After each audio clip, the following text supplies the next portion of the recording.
오늘은 그 이현재 농가의 육묘장을 들려서 여러 가지 육묘에 대한 상황에 대해서 한번 체크를 한번 점검을 해볼 계획입니다. 한 말씀 해주시죠. 네, 육묘에 대해서 상태가 지금 어떤 상태입니까? 지금 체면은 다 끝난 상태고요. 지금 모주 분리는 아직 못 하고 있습니다. 비가 와서 지금 바로 모주 분리를 해야 되는데 지금 못 하고 있는 상태입니다. 14일이요. 오늘 7월 14일 지금 육묘를 하고 있는 현장에 나와 있습니다. 하우스 구조를 보면은 어미묘 베드가 세 줄이 설치가 되어 있고 그 양쪽으로 해서 자묘를 포토바퀴를 할 수 있는 것이 양쪽으로 6개 정도의 라인이 이렇게 설정이 또 되어 있습니다. 이것은 정식은 3월 4일부터 5일 사이에 이루어졌던 정식묘고 지금 넌너바퀴는 포토바퀴가 끝난 시점은 대략적으로 한 6월 25일경에 포토바퀴가 완료가 돼서 지금 관리를 하고 있는 상태입니다. 지금 어미묘는 비료를 중단한 것이 6월 20일 날 중단을 했고 자묘 상태는 자묘에는 비료를 처음부터 공급을 하지 않고 어미묘에서 흡수됐던 비료가 과합성을 통해서 유황물질과 함께 자묘 쪽으로 이동을 해서 자묘에는 별도로 비분을 사포를 하지 않은 그런 관계가 또 되겠고요. 그 다음에 포트에서 자묘 포트는 지금 현재 4일에서 5일 간격으로 지금 물을 주고 있습니다. 그래서 그렇게 관리를 하고 있고 약재 방제는 보통 3일에서 5일짜리로 방제를 지금 하고 있고 주로 탄저병과 시드름병 그 다음에 응애 중심으로 방제를 또 하고 있습니다. 하우스 내부를 살펴보면은 지금 오늘은 비가 오기 때문에 다른 어떤 절단 작업이라든지 다른 자묘를 잎을 제껴주는 작업을 하진 않습니다. 이런 날 비가 오는 날 작업을 하게 되면은 병만에 대해서 전염성이 또 있기 때문에 비 오는 날은 가급적 딸기묘에 절단 작업을 하지는 않습니다. 내부적인 구조는 대략적으로 폭은 9m 정도가 되고 길이는 90m 정도가 되는 이 하우스 내에서 약 한 5만 주 정도가 생산이 또 되겠죠.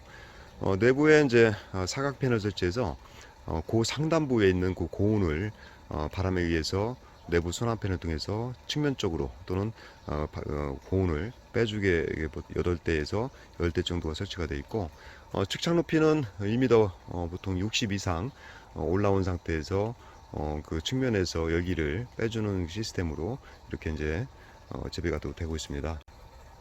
어미묘와 자묘 사이는 분리 독립을 하게 되는데 정식 날짜가 9월 10일이면은 통상적으로 한 달 전에 8월 10일 정도에는 어미묘와 자묘 사이를 독립을 해주게 되는데 최근에는 어미묘와 자묘의 독립을 좀 더 빨리 정식 50일 전에 절단 작업을 하시는 분들이 많이 늘어났습니다. 그래서 조만간 비가 그치면은 이 농가는 그 시점에서 어미묘와 자묘를 독립을 또 하게 되는데 이게 빠르고 늦음에 따라서 장단점이 다 있습니다. 늦게 작업을 하게 되면은 어미묘에서 쉽게 얘기해서 계속적으로 크다 보니까 자묘의 독립성을 늦게 하게 되면은 그 자묘의 묘 소질이 또 병반 관리라든지 여러 가지 그 밀집 현상 때문에 어려움이 있고 자묘의 독립을 너무 일찍 하게 될 때는 자묘의 그 수분 스트레스 때문에 물을 자주 줘야 되는 그런 단점이 또 있습니다. 자묘에서 핀을 꽂을 때는 대략적으로 바로 관부 직하에서 약 한 2cm 정도의 간격을 둬서 꽂게 되어 있습니다. 그 이유는 관부 직하에서 꽂게 되면은 그 상처를 통해서 시드름병이나 탄저병반 자체가 침투를 하기 때문에 2cm 간격을 둬서 꽂는 것이 정석이다라고 이렇게 보시면 될 것 같습니다. 6월 24일 정도 포토받기가 끝난 가장 먼 쪽에 있는 8번 묘에 대한 그 트레이 상태를 좀 보고 있습니다.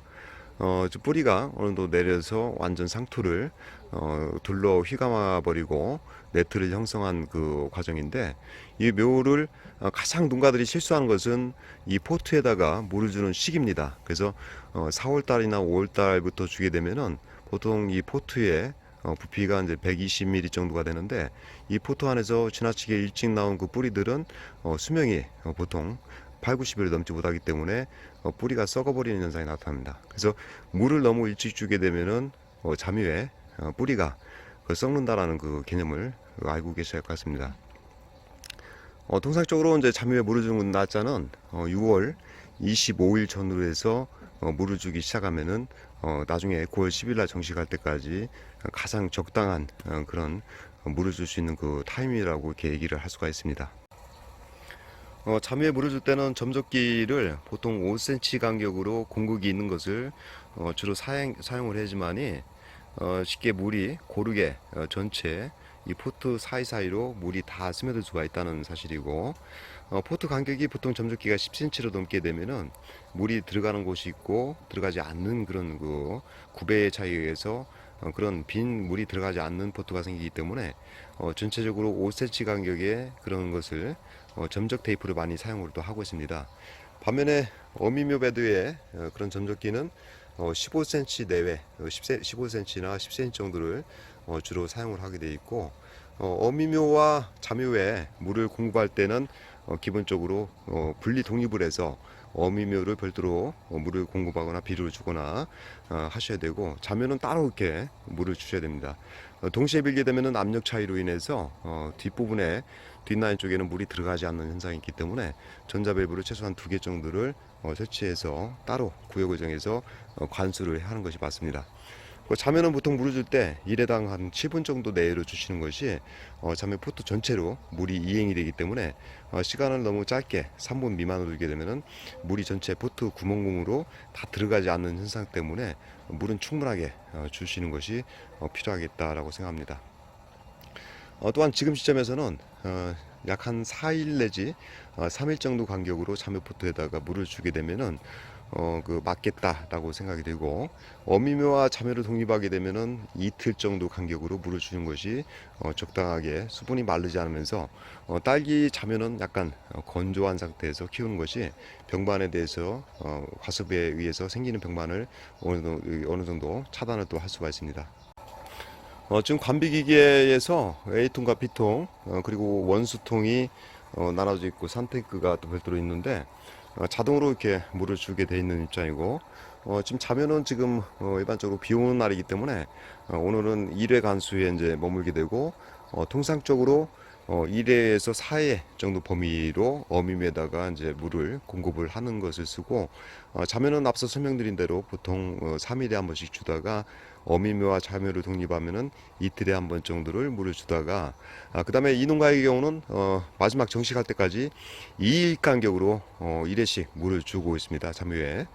근데 이제 통상적으로 농가들 입장에서는 하루에 2-3번 이상 주거나 서너 번 이상 과잉하게 물을 주게 되면은 세균 발생이나 뿌리에 뿌리 발생은 좋은데 그 자체가 뿌리가 오랫동안 건강한 상태로 포트에서 견디지를 못하기 때문에 썩어 들어가는 현상이 또 있습니다. 그래서 너무 과습하지 않게 약간은 드라이하게 잠유를 갖다가 생산하는 것이 나중에 화분화나 병해충에 대한 어떤 그 감경도 상당히 효과가 있다는 것을 말씀드립니다. 지금 전반적으로 육물 상태는 지금 여기서 산림꾼이라는 약재를 7월 1일 정도 살포를 해서 4,500배가 되겠습니다. 살포를 해서 그때 살포할 때는 전체에 다 뿌리는 것이 아니라 속립 중심으로 해서 속립에다가 그 산림꾼을 뿌리게 되면은 이미 그 성립이 된 것은 통제가 안 되지만은 이런 속립에서 반응이 와서 나중에 키가 약간 단간이 됩니다.